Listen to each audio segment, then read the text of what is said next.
Olha só, os operadores argumentativos. Acho que está todo mundo aí conseguindo ver os slides, né?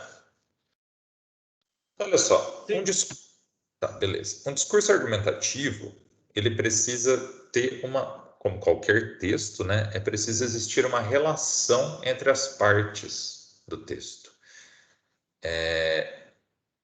Quando, sei lá, se a gente vai ensinar, vamos dizer que a gente vai ensinar sobre texto narrativo, vai fazer uma contação de histórias para crianças, assim, a gente sempre diz que uma história tem começo, meio e fim, né? Claro que um texto argumentativo não é uma história, né? Uma dissertação não é uma história, ele é um texto explicativo e ele é um texto que ele vai se basear na forma da argumentação, que é uma tipologia textual diferente da narração, né? Não é um texto em que eu vou fazer um relato, contar uma história. Mas mesmo assim, de certa forma, ele também tem início, meio e fim, porque ele tem uma introdução, um desenvolvimento e uma conclusão. Mas não basta eu ir lá, né, no meu projeto ou no desenvolvimento do meu projeto, no meu texto final, naquilo que vai ser a minha monografia de fato, eu chegar e dizer e colocar só os títulos: introdução 1, introdução 2, fundamentação teórica 3, metodologia 4, conclusão, e não existir uma ligação entre essas partes. Essas partes, elas devem estar conectadas entre si, de forma que a leitura do trabalho, quando chegar no sujeito receptor, né, ou seja, naquele para quem eu escrevo, que não necessariamente é uma pessoa que eu tenho em mente, né, é o leitor qualquer que vai pegar o meu trabalho, mas quando ele chega para quem eu escrevo, né, ele precisa... Oi? Alguém falou? Deixa a mamãe. Tem alguém só... Acho que o microfone dela ficou aberto, professor. Ficou aberto. Deixa eu fechar aqui. E aí eu já volto aqui. Achei que já não estava me ouvindo de novo. Agora acho que ela já fechou. Vamos voltar aqui então. Bom, então, como eu estava dizendo, essas partes elas não podem ser soltas. Quando o meu leitor ele vai ter o contato com o meu texto, ele tem que entender aquele texto como uma coisa única, né? Ele tem que entender aquele texto de forma que, mesmo que eu não fizesse a separação entre tópicos diferentes, claro, vocês vão fazer essa separação porque ela facilita a leitura, né? Mas mesmo que eu não faça essa separação, o texto continua compreensível. E como eu faço isso? Com uma conexão entre as partes do texto, que é uma conexão num grau menor entre as orações, entre as frases, num grau um pouco mais amplo entre os parágrafos e num grau mais amplo entre as diferentes partes do texto. E essa relação é uma relação sempre de causalidade, ou seja, relação de causa e consequência. Como eu falei para vocês, se isso, então aquilo, isso porque aquilo, né? E, enfim, tantas outras que a gente vai dar uma olhada aqui em como se estabelecem essas causas, né? Os operadores argumentativos, que são aqueles conectivos que a gente utiliza, né, para fazer uma ligação entre as partes do texto, eles devem estabelecer uma relação lógica entre as orações, que a gente chama de nexo causal, né? Ou seja, a ideia de uma coisa é a causa da outra, sendo assim, aquela outra coisa é a consequência, né, dessa causa, e semântico. Semântico é o que se refere a sentido, né? Ao sentido que nós temos nesse texto, na construção desse discurso. Então, em geral, o que a gente chama de operadores lógicos, né, são as famosas conjunções, os conectivos das partes de um texto, né? Existem tipos diferentes de relações argumentativas, né? Nós podemos ter uma relação de adição, uma relação de alternância, de oposição, de explicação, de conclusão, de tempo, de finalidade, de causa, de comparação, de concessão, de condição, de conformidade, de consequência e de proporção.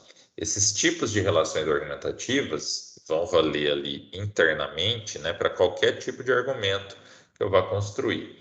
Seja o argumento por apresentação de fatos, seja a apresentação de dados estatísticos, seja a apresentação de exemplos, seja a apresentação de uma citação, né? Por exemplo, vamos dizer que eu vou apresentar uma citação. Eu não vou jogar essa citação do nada.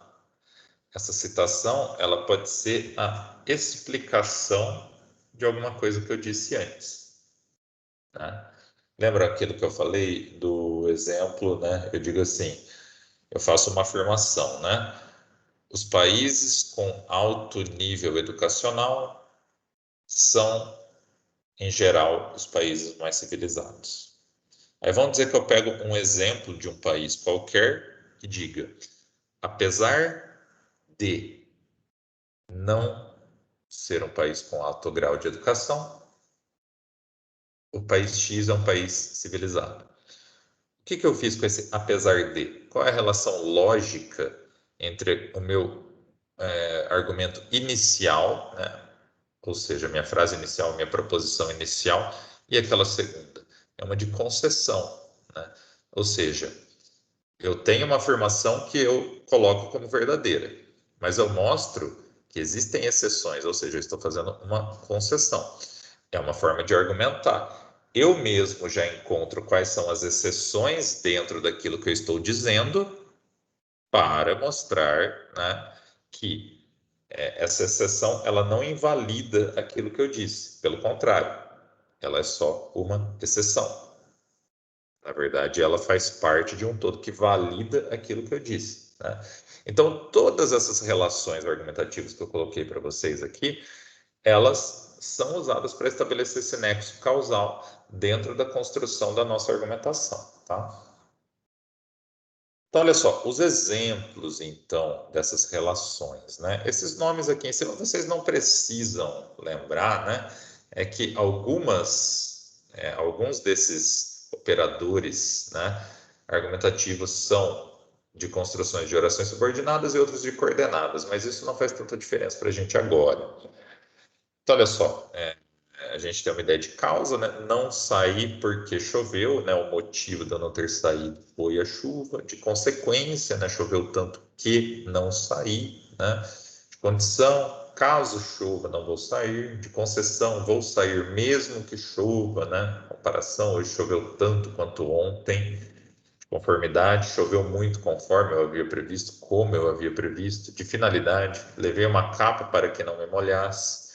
Proporção, à medida que chovia, a cidade ficava um caos, e de tempo, né? Quando cheguei em casa, comecei a chover, né? Então, isso daí são, claro, exemplos com frases simples, só para vocês verem exemplos do uso, né, desses operadores argumentativos. E nós temos os operadores dos tipos de orações que a gente chama de coordenadas, né?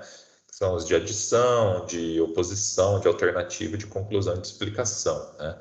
Sua pesquisa é clara e objetiva, né? Então é uma ideia de adição. Tentei chegar mais cedo, porém não consegui, ideia de oposição. Ou escolho agora ou fico sem presente de aniversário, né? De alternância, de separação, de exclusão. Uma de conclusão, né? Marta estava bem preparada para o teste, portanto não ficou nervosa. E uma de explicação, não demore que o filme já vai começar.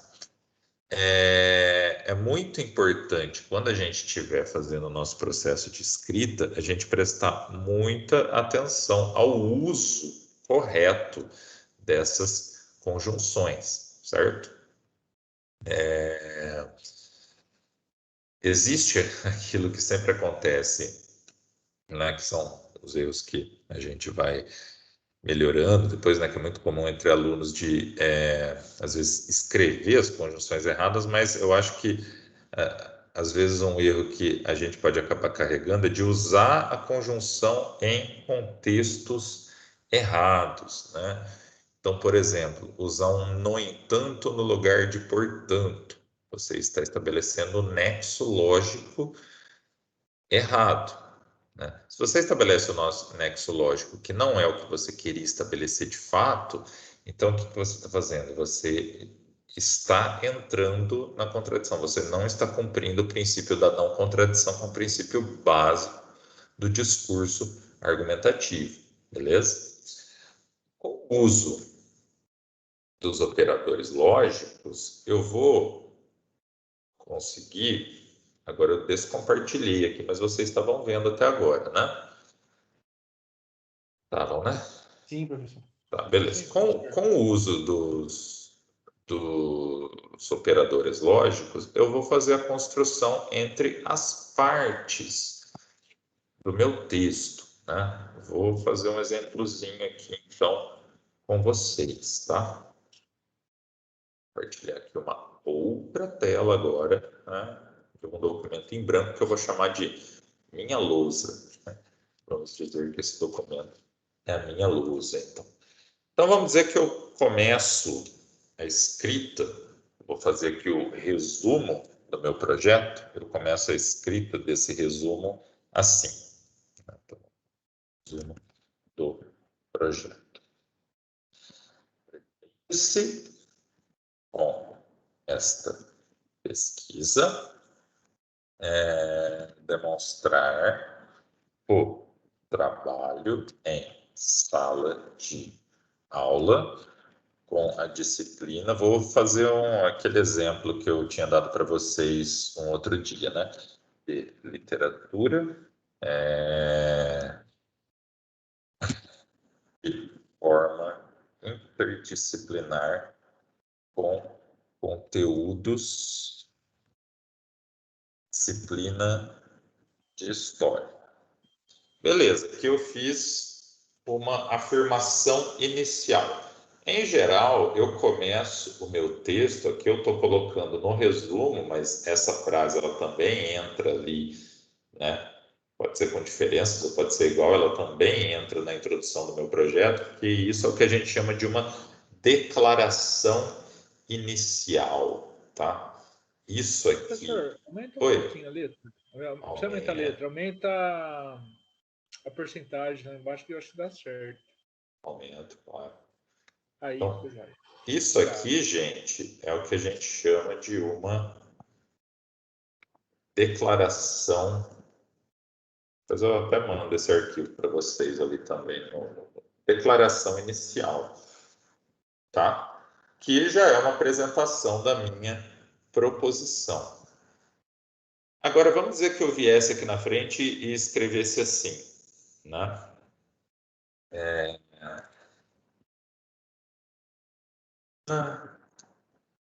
De matemática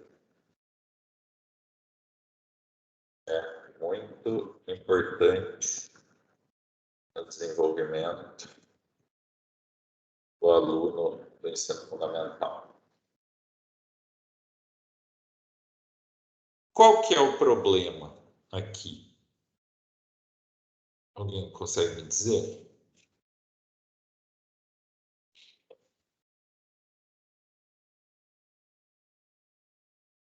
Não tem nexo. Isso, não tem nexo. Não tem nexo por quê? Porque eu fiz outra declaração inicial.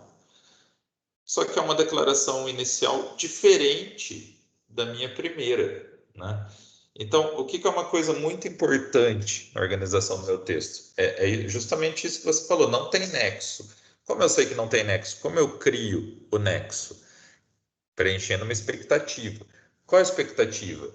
Que eu fale sobre o tema que foi apresentado na minha declaração inicial. Então, é óbvio que isso aqui não vai fazer parte, né, do meu texto, né? Isso daí, sei lá, talvez se a pessoa, de repente, está ali com problema de demência, né? Ou teve um ataque de loucura, ou, de repente, durante a escrita, vai que, né, teve ali algum, sei lá, alguma coisa, um surto, né? Aí a gente pode justificar, mas com uma pessoa dentro das suas faculdades mentais, né, ali dentro daquilo que a gente considera como padrão, a gente não vai esperar essas duas frases lado a lado, né? Então, eu já criei uma expectativa. de que eu vou falar sobre isso que eu quero demonstrar, o trabalho em sala de aula com a disciplina de literatura, de forma interdisciplinar, com o conteúdo da disciplina de história. Aí eu digo assim, para isso, olha só, gente, para isso, percebam que eu já criei aqui um nexo causal. Eu já utilizei, vou colocar aqui de azulzinho, eu já utilizei aqui, então, um conectivo, né, que ele vai dar uma continuação para aquilo que foi dito. Se a gente voltar ali para a nossa tabelinha dos conectivos lá, eu posso dizer que eu utilizei um conectivo de finalidade, né? Eu preciso lembrar esses nomes? Não, mas eu preciso saber, mesmo que eu não lembre o nome, que tipo de relação que eu estou querendo estabelecer. Então, eu fiz uma declaração inicial, aí, quando eu digo para isso, eu vou mostrar como eu vou fazer isso, né? Ou seja, qual é o método, aquilo que eu vou colocar que tem a finalidade de chegar àquilo que eu disse inicialmente. Então, eu vou colocar aqui, para isso,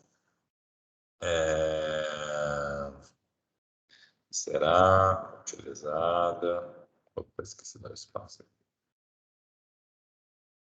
utilizada ação teórica,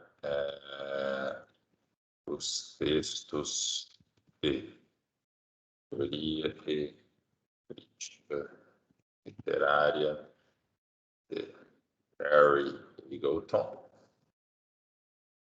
Eric Auerbach, que costumam tratar justamente aí vou usar uma palavra difícil aqui, né? Confluências entre